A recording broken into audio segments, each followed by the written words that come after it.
The next day, 3rd of July, I arrived to work at the usual time. At approximately 10:30 hours, Charles, redacted, from Dr. Abraham's office came to see me about the scrolls. He claimed Dr. Abraham wanted another examination. Charles was shown to the evidence room and Officer L, redacted, stood by. About an hour later, I went to the evidence room to see if Charles was still there, as he had not checked in to say he was leaving.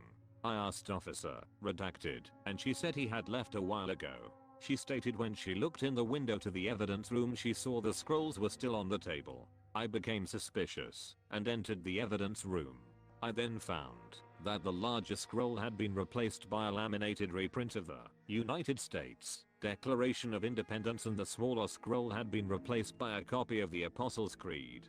I informed Officer, redacted, as well as Captain Miller, that evidence in a murder investigation had become compromised. I contacted Dr. Abraham and he stated he had not authorized anyone to examine the documents. He stated Charles had also not shown up for work that day. I contacted the patrol division to put an APB out on Charles and his vehicle. Officers were dispatched to the museum in case Charles returned there, as well as to his place of residence. I stated to Captain Miller I wished to check the East Warehouse. She stated we should send a patrol unit instead. I then stating this was my case and I needed to be out looking for Charles as well. She agreed. Detective J. Smith then volunteered to go with me as backup. Captain Miller sent a patrol unit with us as well. As we approached the East Warehouse, we found Charles' vehicle parked outside along with several others. While calling it in, Charles exited the building and upon seeing us surrendered himself. The patrol officer, K. Hunter, placed Charles under arrest and escorted him into the back of her car.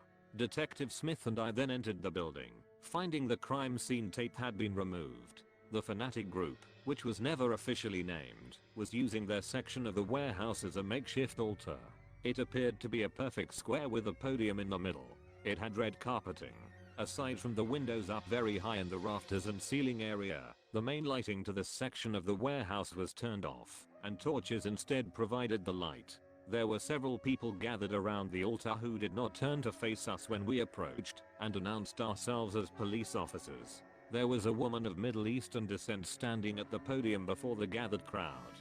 On the table next to the podium appeared to be the two scrolls removed from the evidence room.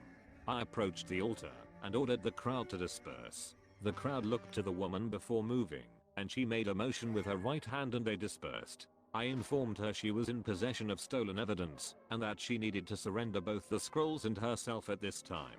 I then asked for her identity. The woman, Yazji, stated she was Hassan's wife. I asked why she went through the hassle of reacquiring the scrolls, committing a felony in the process. I will be including quotes for verbatim statements as spoken by Yazji. She stated her and her husband fought as a married couple extensively about which scroll to read from. She stated that her husband set his aspirations too high. I asked what this meant, and she stated humanity is 50 times more corrupt and evil than it was before the Great Flood. If God swore never to wipe us out again, we must take our own action. She then stated she agreed that Hassan's plan for total destruction via the 7 sealed scroll would not work. She stated she had her own plan that, now that her husband was gone, she was free to put into motion. I asked what this plan was. She stated if we were competent in the least we would have found someone to translate the scrolls for us. I stated we did, and that we knew what they said. She then stated that her plan was to summon the 4 horsemen as described in the smaller scroll. At this time, Detective Smith, realizing Yazji was not going to surrender and was leading us into a confrontation, radioed for backup. At this time, Yazji reached over to the table on her right and retrieved the small scroll, placing it in front of her. She then began to read aloud in what I can only assume was Aramaic. I attempted to play to her beliefs by stating you need the 4 artifacts as described in the scroll. I recalled Dr. Johan's statement that someone acquiring these would be a near impossibility. She then stated in English, my friend, look around you. At this time I examined the altar in full. As stated before, it was square shaped, and in each corner was a wooden pedestal. I glanced at each pedestal and each one had an item placed on top of it.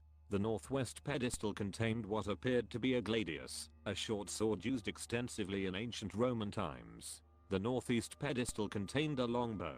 The wood out of which it was made appeared to be petrified. The southwest pedestal contained a dilapidated scale made out of some kind of metal. It had 2 bowls on either side and appeared to function as a typical scale.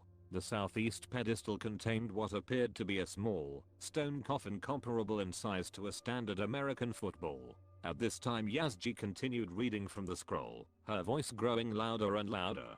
After a few moments a breeze was felt in the building. What caused this breeze was unknown, as there were no visible open windows at the time. As she continued reading from the scroll, the breeze picked up into what I can only describe as full-scale wind. The torch flames nearby were dancing wildly. The crowd standing near the altar slowly began to disperse at this time. The wind then grew slightly stronger, and I heard Detective Smith behind me ask aloud, "What is happening?" I approached the altar and commanded Yazji to step down. This command was ignored. I then drew my weapon, with no intent to use it, and again commanded Yazji to step down. I was once again ignored as Yazji continued what can only have been the incantation Dr. Johan had pointed out. At this point I decided to forcefully restrain Yazji for failure to comply. As I took a step towards the altar I heard, from somewhere nearby, what I can only describe as a neighing sound made by a horse. The area in which we were standing was not large enough for a horse to be concealed nearby. Startled, I again heard another neigh, followed by what can only be described as a snort, which also as far as I can tell came from a separate horse. At this time I again commanded Yazji to cease reading from the scroll. This command was ignored. I then pleaded with Yazji to stop her incantation, after I heard what I later would discover was called a whinny sound from yet another horse. At this time I also heard what I can only describe as a clicking sound, as if hooves were coming into contact with the concrete on which we were standing. Detective Smith asked me if I was hearing what he was hearing, and I stated I was. At this time, despite the fantastical nature of this statement, I believed Yazji was successfully summoning the 4 horsemen of the apocalypse. I recalled Dr. Johan's statement that the ritual must be completed fully or it would fail. I asked Yazji one more time to cease and was ignored. Due to my own personal fear and safety as well as the safety of fellow officer Smith, I fired 2 rounds at Yazji. Yazji was struck in her upper left chest and she fell onto her back. As she had stopped her incantation, the unexplainable wind had ceased, and the sounds of horses could no longer be heard. At this time Detective Smith rushed to Yazji to attempt to provide first aid. I then radioed to headquarters we needed immediate medical assistance. EMTs were dispatched. Yazji was pronounced dead at the scene. The crime scene investigation unit arrived, as did the evidence collection team. The evidence collector in particular was told to handle both the scrolls and the artifacts on the pedestals with extreme care. I was unfamiliar with the officer in charge of securing the artifacts. Fearing evidence contamination for a second time, upon request he presented what at the time appeared to be an official badge for redacted police department as well as an official department issued ID card, which I verified as authentic with Detective Smith. I was later informed that both the scrolls and the artifacts never made it back to the department. This imposter officer has not been seen or heard from since leaving the crime scene, with the evidence and his identity remains unknown.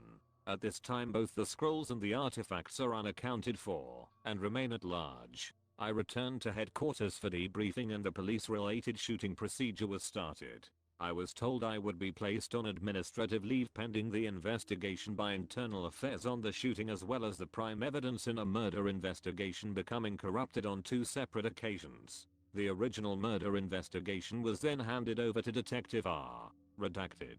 I provided all notes taken on the case as well as the contact information for Dr. Johan and Dr. Abraham. End of statement. Crazy that this is an official police report, isn't it? Obviously my detective nature forced me to do some research of my own. This officer, Randy, is still in the psych hospital. The entire investigation was a disaster and it's no wonder the department doesn't want it talked about. Marcus ended up walking because his trial was such a mess. I feel bad for Randy. Like I said, he was fired from his job for losing the prime evidence twice, which reading the report sounds like it wasn't totally his fault. But Marizo, he was fired because the shooting of Yazji was found unjustified. After he was fired he was charged with manslaughter, but because all he talked about were the 4 horsemen and how he stopped Armageddon, he was found incompetent to stand trial. He was placed in psychiatric care until he's competent to stand trial, but it sounds like he never will be. He refused to denounce that he heard the sound of horses in the warehouse, and as long as he continues to spout that he stopped Armageddon, he will probably never stand trial. The hospital must have someone on the inside in cahoots with the department. Once they found out who I worked for, I was not allowed to talk to Randy, even though I was on my own time in complete unofficial capacity. I had one more race up my sleeve though. I tracked down Detective Smith. He refused to testify in Randy's trial for fear of being brought down with him, and for being associated with a case of this nature. He resigned from the department, rather than face possible termination for refusing to cooperate with a police investigation. I found out that he now lives about 3 hours away, so on my weekend off I drove to see him. Once he found out why I was there, he slammed the door in my face. I pleaded with him through the door that I was there completely and totally unofficially and off the record, and that I was genuinely interested in what he experienced that day. He was apprehensive, but we ended up talking for almost an hour. He told me and reiterated that we were absolutely off the record, that he did in fact hear the sound of horses neighing and snorting, and that there was a strong wind emanating from somewhere inside the building on what was an otherwise hot and breezeless July day. He also said he too heard what he describes as clicking hooves on concrete. He denies actually seeing anything resembling a horse or an actual rider. He also showed me his old police ID card. He said the one that whoever stole the evidence presented was immaculate. Every other officer on scene would have looked at it and thought it was real without question. So there you have it. Was Randy crazy, or could this actually have happened? With Detective Smith basically corroborating everything Randy said, it seems to me like this actually happened as was told. Maybe we should be thanking Randy for saving us all.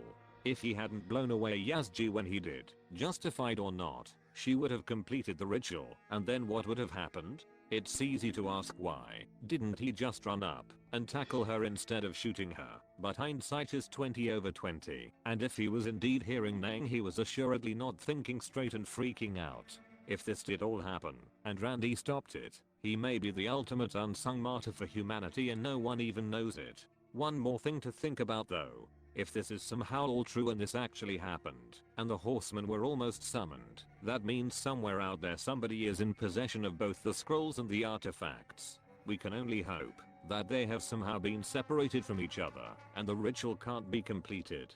It's been 16 years now, and if someone is actually in possession of both together, that means the end of days could be any time. It could be tomorrow, or it could be in 20 minutes. What are they waiting for? Are these fanatics even still around? I don't want to think about it, so let's just hope they are separated from each other, and will continue to remain so.